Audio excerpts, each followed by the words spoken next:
Samedi 9 juillet 2022. Bonjour ou bonsoir à vous tous et merci de prendre le vol avec nous pour l'émission Le Monde en 7. Et comme toujours, trois sujets retiendront notre attention dans le flot de l'actualité de la semaine. Mes deux invités du jour, Eric Johnson, directeur de publication du Bi-Hebdo, l'Union. Bonsoir Eric. Bonsoir Samuel, bonsoir chers collègues, bonsoir chers amis téléspectatrices et téléspectateurs de New TV.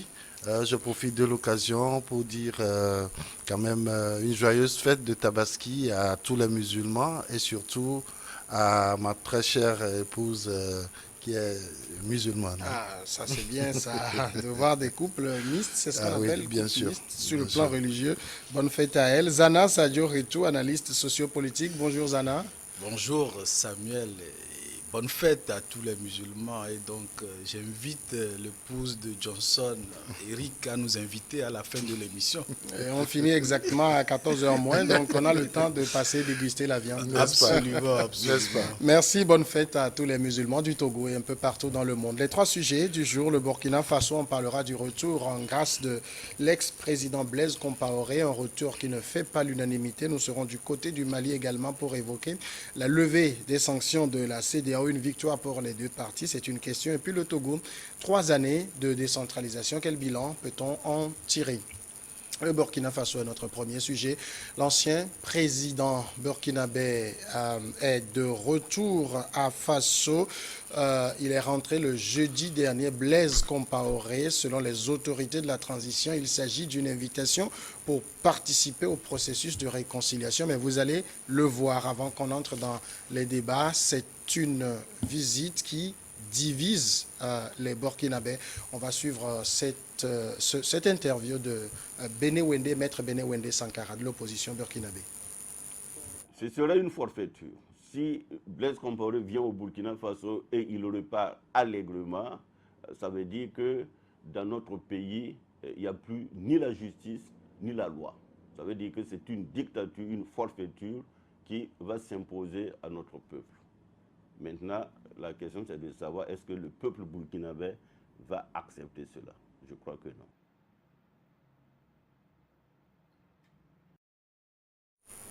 Voilà, on l'a bien vu, donc c'est un retour qui ne fait pas l'unanimité au niveau du Burkina Faso. Eric Johnson, est-ce que d'abord vous avez compris cette attitude des autorités burkinabées de la transition de faire venir un monsieur, bien sûr ancien président, parce qu'il y a des consultations des anciens chefs d'État, mais un monsieur qui a été condamné par contumace par la justice burkinabé pour l'assassinat de l'ancien président Thomas Sankara, condamné à la perpétuité, qu'on fait venir, est-ce que ce n'est pas un peu narguer les Burkinabés? Narguer non seulement les Burkinabés, mais en plus la justice burkinabé.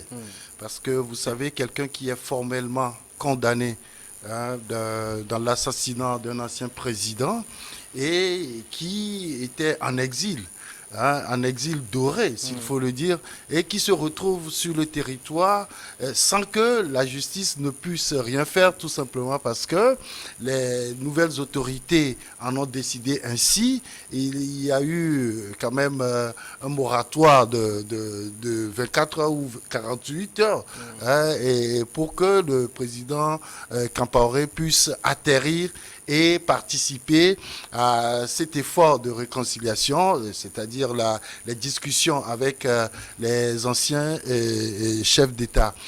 Je pense que la réaction des Burkinabés est tout à fait logique quand ils pensent, et surtout l'opposition, surtout l'opposition sankariste, qui pense que cette attitude n'apporte rien à ce qu'on appelle réconciliation. Puisque s'il faut quand même se réconcilier, j'ai l'habitude de le dire, il faut que les gens acceptent ce qu'ils ont eu à commettre comme bévue, qu'ils reconnaissent leur tort et qu'ils demandent formellement pardon au peuple pour que le peuple dise oui, il a reconnu ses torts, au lieu qu'il coupisse en prison à vie, puisque c'est la condamnation de Blaise Compaoré.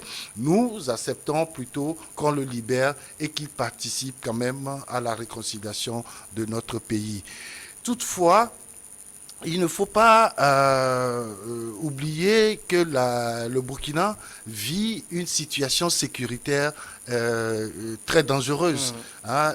Chaque jour, c'est des Burkinabés qui sont tués par une horde de terroristes. Hein.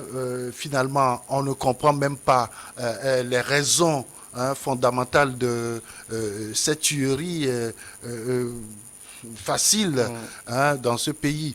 Et donc, vous savez que pendant le règne de Blaise Compaoré, il a eu à discuter souvent par l'entremise de ses collaborateurs, surtout les généraux Diendéré et comment il s'appelle le général Bassolé, Djibril Bassolé, qui ont beaucoup discuté avec ces terroristes-là pendant que ces gens-là faisaient mal aux pays voisins comme le Mali et le Niger, c'est-à-dire dans le Sahel, sans jamais toucher le Burkina. Et donc, je pense que l'arrivée de Blaise Compaoré, il ne faut pas la voir seulement sous l'angle de la réconciliation, mais peut-être le colonel Damiba, il est de l'armée, il sait comment les choses se passaient quand Blaise était au pouvoir, donc il a peut-être besoin, parce qu'aujourd'hui, quand il est arrivé au pouvoir, c'est pour dire au fait que le président Roch Christian Kaboré, qui a été démis de ses fonctions, n'arrivait pas à juguler le problème sécuritaire dans le pays.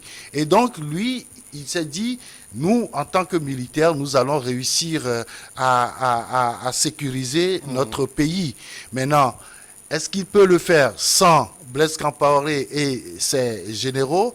Je crois que l'arrivée de Blaise Compaoré tient un peu également de cela. Mais il y a un troisième aspect quand même qu'il faut aussi voir dans l'arrivée de Blaise Compaoré, en parlant de réconciliation, en parlant de sécurité.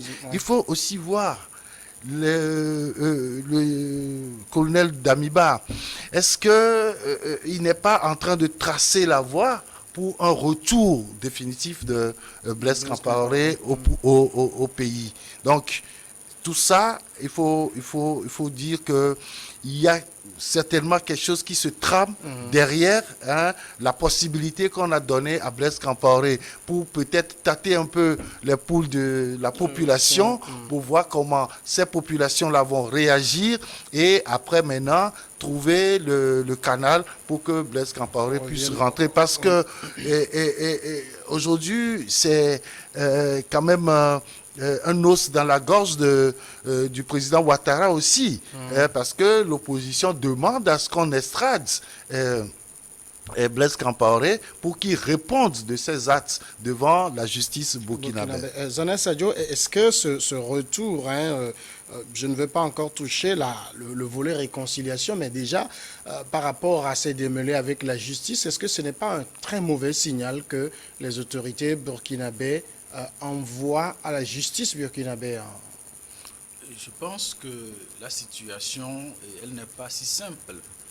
Elle n'est pas si simple pour répondre par l'affirmatif ou bien par la négative. Mais par contre, il faut voir le tableau qui se dresse devant nous.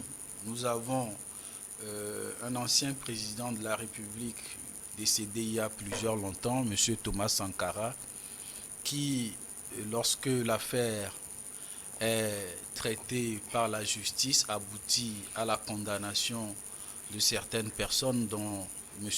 Blaise Compaoré, lui-même ancien président du Burkina Faso, dans un contexte, comme Eric Johnson l'a si bien dit, sécuritaire, où des groupes armés terroristes massacrent chaque jour, chaque semaine, chaque mois des civils, ou même cette menace, il en arrive même que cette menace vienne à nous toucher au Togo, faire des victimes au Togo et aussi au Bénin.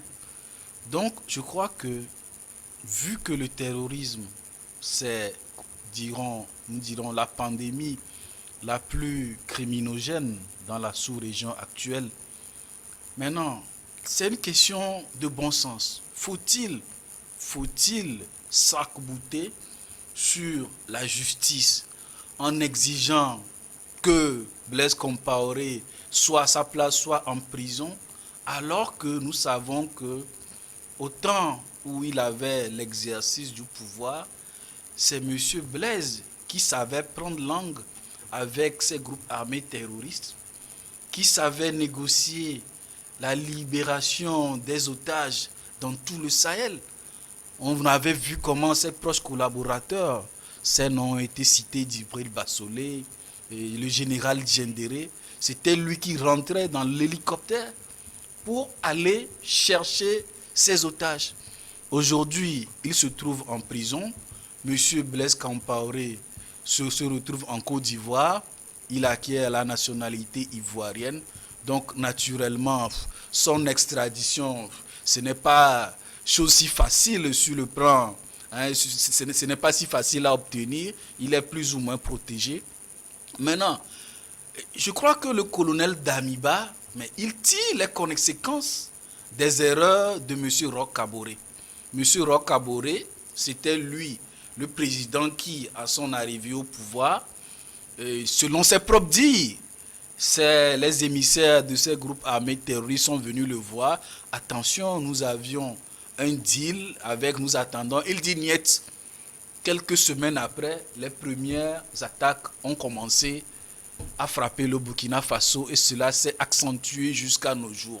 Maintenant, faut-il continuer dans ce déni, dire que oui, il est impliqué dans l'assassinat d'une personne, d'un ancien président de M. Thomas Sankara, donc le peuple burkinabé et les populations aux alentours, je parle bien des Togolais, des Béninois, doivent continuer par souffrir de ces situations alors qu'on a une personne qui avait les clés en main de ce problème sécuritaire. C'est la question qu'il faut résoudre. Moi, je pense que la démarche dans laquelle s'inscrit M. Damiba aujourd'hui, c'est une démarche de bon sens. Oui, la justice, elle a fait son travail. Il y a des personnes qui ont été condamnées. Mais toujours est-il qu'il y a d'un côté le travail de la justice, mais il y a aussi de l'autre côté le travail des politiques. La justice peut condamner, mais le pouvoir politique, il peut décider de gracier. Le pouvoir politique, il peut décider d'opter pour la justice transactionnelle qui permet, par exemple, dans un processus de réconciliation, mais de rechercher la paix, la cohésion nationale, mais tout en privilégiant l'intérêt supérieur de la nation. La question qu'il faut se poser aujourd'hui, est-ce que l'intérêt supérieur de la nation burkinabé, des Burkinabés, c'est de voir M. Blaise Compaoré en prison ou bien de résoudre la question sécuritaire? Est-ce que ce n'est pas aussi parce qu'aujourd'hui on semble, à travers ce retour de Blaise Compaoré, résumer un peu la solution à la situation sécuritaire à sa personne? Oui, il négociait bien avec les terroristes. Oui, de son temps, il n'y avait pas d'attaque parce qu'il savait bien leur dire allez le faire ailleurs et pas chez moi. Donc c'est lui la solution. Est-ce que c'est ça qu'on est en train de présenter aujourd'hui? Oui, quelque part, on peut répondre par l'affirmatif. Je dis, Blaise Compaoré est ce monsieur qui, pendant son règne, a totalement sécurisé son pays. Pendant que les terroristes opéraient dans les pays voisins, le Burkina Faso était totalement exsanté. Si la personne de Blaise Compaoré peut permettre aujourd'hui de résoudre ce problème, pourquoi pas? Seulement, vous savez, comme on dit, qui a bu boira. Est-ce que les velléités du pouvoir ne vont pas revenir en ce monsieur-là? Parce que gracier Blaise Compaoré signifie libérer tous les autres, oui, comme Bassolé et tous les autres militaires qui ont été arrêtés et écroués pour tentative de coup d'État. et les autres qui également ont participé quand même à la planification et finalement à l'assassinat de Thomas Sankara. Si tous ces gens-là sont libérés, je pense que nous pourrons déjà avoir une partie de la solution sécuritaire au Burkina Faso. Toutefois, vous savez, comme je l'avais dit tantôt, il faut que, pour en arriver là, il faut que ces gens-là reconnaissent ce qu'ils ont fait. Parce que la réconciliation, je le dis souvent, elle ne se décrète pas. Mais c'est de cœur à cœur. Tu m'as fait mal, tu reconnais, tu demandes pardon, je te pardonne. Et nous allons reprendre notre vie. Le cheminement commun. Communautaire. Donc je dis, la personne de Blaise Compaoré représente quelque chose dans la sécurisation du Burkina Faso. Ça, c'est une évidence. Il ne faut pas l'ignorer. Est-ce que ça veut dire qu'on veut qu'il joue le rôle qu'il jouait avant? Vous savez, il y a quand cette histoire-là a commencé, où le Burkina a été attaqué un peu de partout, aujourd'hui, les terroristes sont au centre. Les terroristes sont arrivés même dans la capitale burkinabé pour opérer. Mais quand ça a commencé, les gens avaient soupçonné déjà, les collaborateurs de Blaise, que pourquoi? Parce qu'eux autres se retrouvent en prison ou en exil, tout de suite le Burkina est attaqué. Ça veut dire qu'on a lâché quelque chose. L'information que donnait mon collègue tout à l'heure par rapport au deal qu'il y avait entre les terroristes et l'État burkinabé, je dis si elle s'avérait, donc je crois que finalement, c'est la personne de Blaise Compaoré qui est importante pour sécuriser le Burkina Faso. En même temps, pour le pouvoir de la transition, notamment le lieutenant-colonel Henri Damiba, est-ce que ce n'est pas un aveu d'impuissance parce qu'il est venu prendre le pouvoir par les armes sur un constat d'insécurité généralisée? Bien évidemment, on s'est dit c'est un militaire, il connaît bien le terrain, il a la solution. Quelques mois après, il convoque les autres chefs d'État pour des discussions, comme si finalement il n'avait pas la solution, ou bien ce à quoi on est en train d'assister là était juste le scénario écrit d'avance. Je ne dirai pas cela, mais par contre, je vais poser les choses ainsi. Il y a une situation qui s'est créée et qu'on ne peut pas nier. C'est que la situation sécuritaire au Burkina Faso s'est dégradée avec l'avènement au pouvoir de M. Roch Kaboré.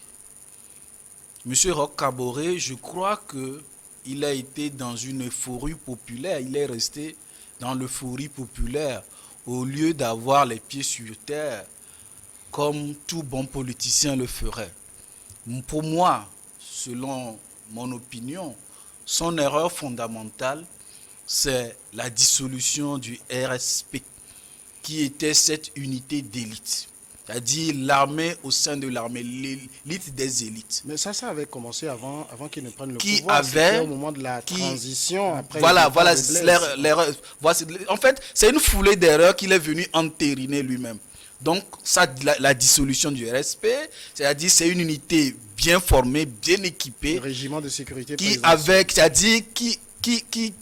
hébergeait le cœur du renseignement burkinabé. Mais quand vous réduisez à néant une telle unité, alors que c'est cette unité-là qui était au devant, c'est le responsable de cette unité-là qui allait à la rencontre de ces groupes armés terroristes pour négocier avec eux, pour ramener les otages. Mais que voulez-vous?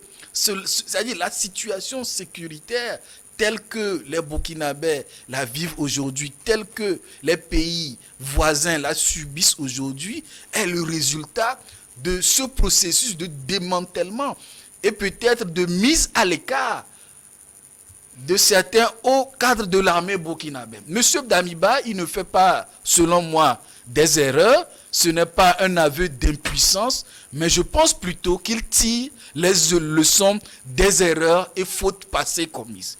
Aujourd'hui, je pense qu'il est dans une démarche d'abord de réunir les forces de l'armée burkinabé. Je crois que M. Blaise Compaoré, lui-même ancien militaire, qui a contribué à, comment on appelle ça, à structurer certains éléments les plus, c'est-à-dire les plus importants de l'armée burkinabé, mais il est un homme, je dirais, indispensable dans cette solution. Il n'aime pas la solution, mais il fait partie de la solution. Donc je crois que c'est un processus qui est lancé. Oui, je suis d'accord que la réconciliation, ce n'est pas un décret, une loi que l'on vote et puis tout le monde se retrouve dedans. Pour qu'il y ait réconciliation, il faut d'abord le pardon. Et quand il y ait pardon, il faut que les responsabilités soient reconnues. Il faut qu'il y ait la vérité pour que les cœurs s'apaisent, pour que les uns et les autres puissent faire le deuil. Donc je crois que ce n'est que le début. Ce n'est que le début de ce processus-là. Je suis sûr que dans les jours à venir, les choses vont bien s'installer. Et donc, ce que moi je veux dire pour chuter, c'est que l'intérêt du Burkina puisse prévaloir sur les égoïsmes.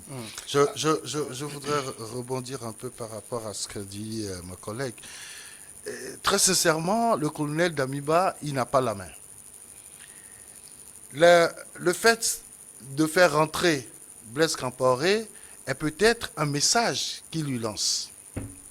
Je sais que avec toi, on peut sécuriser le pays. Si tu m'aides à le faire, peut-être je te blanchirai. C'est en quelque sorte une façon de lui dire, j'ai le pouvoir politique, mais le pouvoir sécuritaire, je ne l'ai pas. Il faut que tu viennes m'aider. En réalité, c'est ce que M. Damiba est en train de faire. Il s'est dit au départ qu'en tant que militaire, lorsque les djihadistes sauront que désormais c'est un militaire, un commandant en chef qui gère le pays, ils vont peut-être replier. Mais il s'est trompé parce que la même erreur a été commise par Christian Carboré. Pourquoi il n'avait pas vu le volet sécuritaire de la gestion de ce pays-là et tout de suite, il a écarté tout le monde en se disant « je veux protéger mon pouvoir politique ». Il est allé à un second mandat, il a été élu. Mais malheureusement, il ne peut pas finir son mandat parce que le volet sécuritaire prime aujourd'hui, domine tout dans la gestion de ce pays. Et donc, Damiba, le colonel Damiba est en train de dire quelque chose, de lancer un message. Aujourd'hui, si je veux, tout ce monde-là pourra rentrer et nous allons sécuriser notre pays. Parce que les gens, tout de suite, ont commencé par parler de réconciliation. J'ai dit, attention, comment les gens peuvent se réconcilier s'ils ne sont pas en paix dans le pays?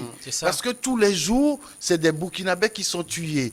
Des gens qui appartiennent à des régions qui sont prises en otage complètement par des djihadistes. Mais vous allez vous réconcilier avec ces gens de quelle manière?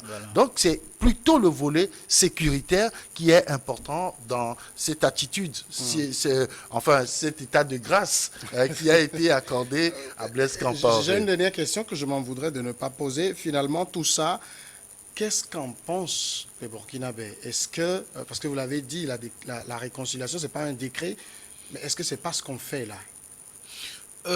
Moi, je ne dirais pas que ce n'est pas ce qu'on fait. Aujourd'hui, c'est la situation sécuritaire qui prime. La bêtise voudrait que M. Damiba continue de faire ce qui a été fait de mauvais depuis lors et qui a fait dégrader la situation sécuritaire.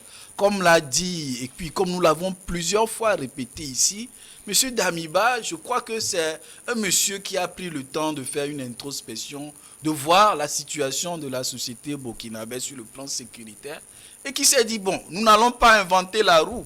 Il y a un monsieur avec qui tout marchait, mais pourquoi ne pas se mettre à côté de lui pour discuter avec lui comment est-ce qu'on peut revenir à la normale? C'est tout à fait raisonnable. Si vous savez que quelqu'un réussit ou bien a réussi dans un domaine ou qui vous échappe aujourd'hui, mais vous l'appelez, vous lui demandez son expertise. Moi, sincèrement, je préfère voir un Blaise Compaoré, entre guillemets, consultant aux côtés du pouvoir burkinabé, que de voir des consultants de la force Barkhane ou bien des paramilitaires russes. On a un monsieur qui, de son temps, avait la solution.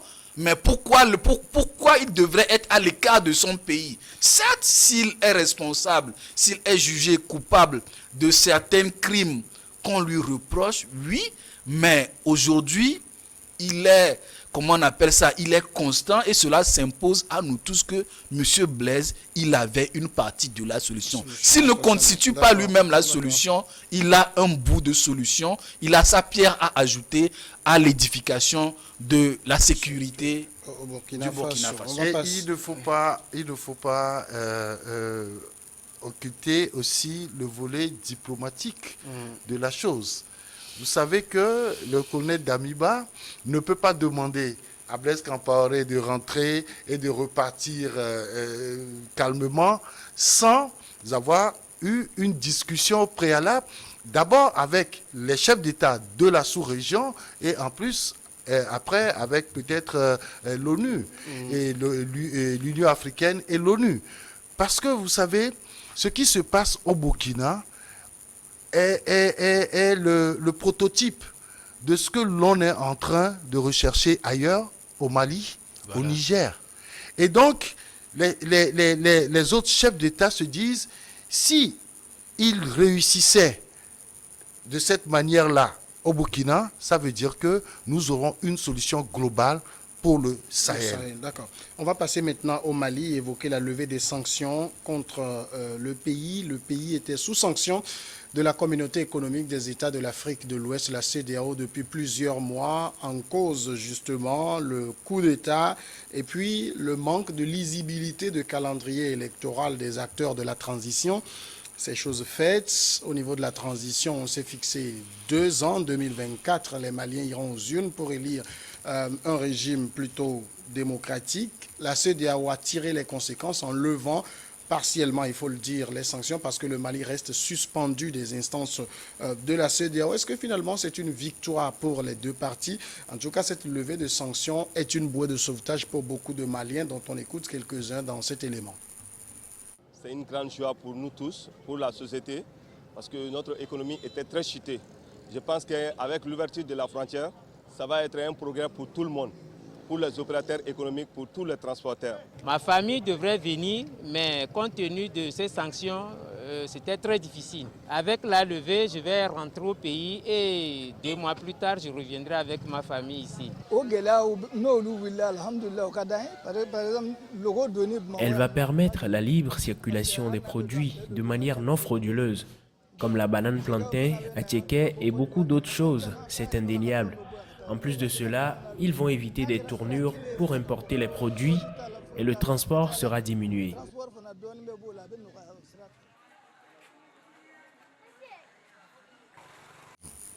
Voilà donc la réjouissance de beaucoup de Maliens suite à la levée des sanctions qui donc signifie la réouverture des frontières du Mali avec ses voisins. On l'a compris, Zana Sadio, c'était quand même, malgré la résistance du côté des autorités maliennes, c'était une situation qui pesait énormément sur l'économie malienne. Oui, absolument. Vous savez, nous sommes dans un espace économique. Tout d'abord l'UEMOA et puis ensuite la CEDEAO. Ce sont des pays qui se partagent des frontières, qui se partagent leur économie. Et c'est cela même, l'essence même de l'existence de cette communauté. C'est parce qu'il y a cette interdépendance entre les économies qui justifie l'existence de ces institutions régionales. Et c'est normal que lorsque la CEDEAO prend des sanctions, lorsque l'UEMOA prend des sanctions à l'encontre du Mali, cela puisse avoir des répercussions sur les produits et services qui transitent dans cet espace-là vers le Mali. Donc naturellement, ce serait une réjouissance pour les populations parce qu'on imagine que les prix de beaucoup de produits qui avaient du mal à à traverser les frontières, qui passaient par des circuits non officiels, que leurs prix se renchérissent. Donc avec la levée de ces sanctions, avec l'ouverture de ces frontières, c'est la libre circulation des biens, c'est la libre circulation des personnes. Donc, mais cela dit, il faut reconnaître que c'est une victoire à saluer des deux camps. Si les économies sont interdépendantes, mais cela veut dire que les sanctions ont eu des répercussions négatives de part et d'autre. Nous avons vu du côté des transporteurs sénégalais, aussi bien ivoiriens, jusqu'au point où à un moment donné, le président de la République ivoirien a accepté un moratoire pour faire acheminer les produits qui étaient en cours de route à destination du Mali, d'aller, comment on appelle ça, livrer leurs marchandises. Maintenant, sur le plan politique, je crois que cette décision, elle est logique. D'autant plus que nous avons vu que du côté malien, à un moment donné, comment on appelle, la pression de ces sanctions ont porté leur effet, puisque l'on a quitté un intervalle de 6 à 5 mois pour en arriver à 24 mois. On peut dire... On est toujours dans 6 ans, l'intervalle. 5 ans. Voilà. 5 ans à 24 mois. Donc aujourd'hui, on est à 2 ans, ce qui fait 24 mois. Donc on peut dire que les sanctions de la CEDEAO ont produit leur effet. Et donc, c'est naturel que ces sanctions soient partiellement levées, quand bien même les sanctions qui en direction des, comment on appelle ça, des membres de ce qu'on appelle, ce que les gens aiment appeler la junte, moi je les appelle les autorités maliennes, c'est-à-dire qu'elles persistent toujours.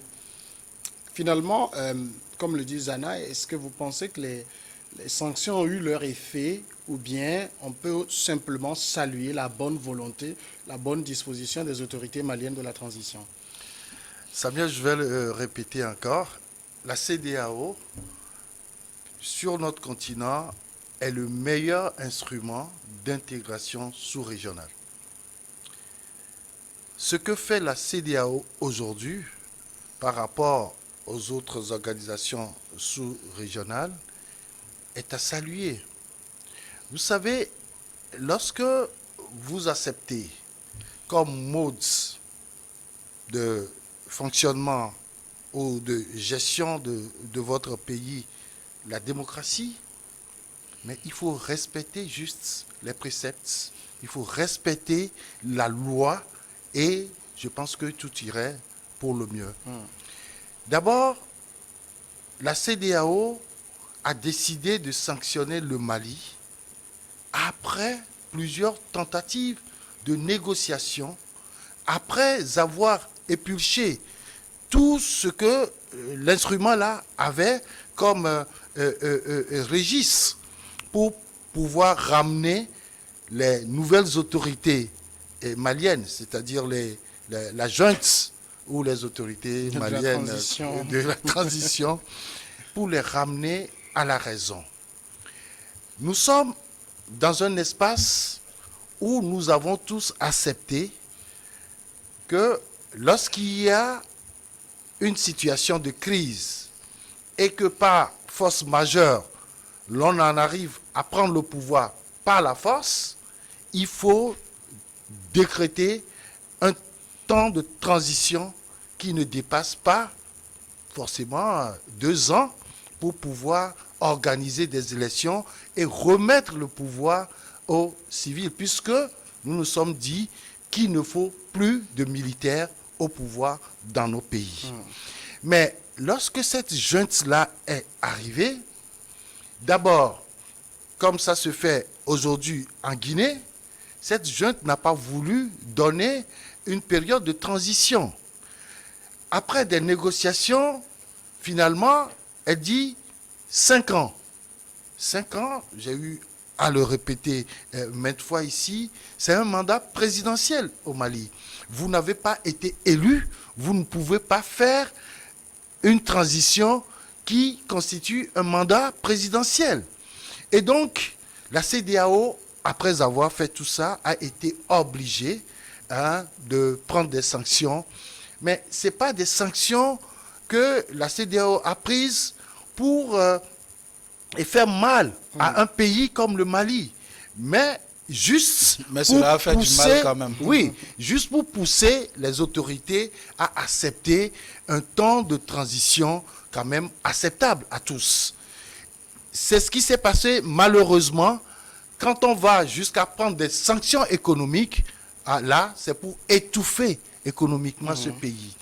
Quand vous regardez un peu ce qui s'est passé à l'UEMOA, je disais aux gens, attention, le Mali est en cessation de paiement de toutes ses dettes.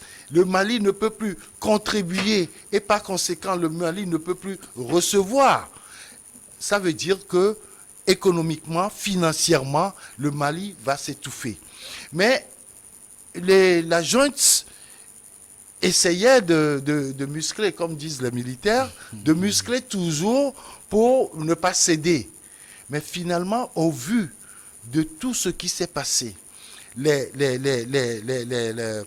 l'inflation qui a fléché d'une manière exponentielle, les populations qui n'arrivaient plus à subvenir à leurs besoins les plus élémentaires. Et puis, face à tout ça, il y a une pénurie de denrées de première nécessité dans ce pays. Les gens n'ont pas voulu le dire tout de suite, mais arrivé à un certain moment, ça a été un vrai chemin de croix pour les Maliens. Maintenant, vous voyez dans tout ça, certains pays comme le nôtre se sont dit non. Quelle que soit la situation, il ne faut pas rompre le dialogue avec les autorités maliennes.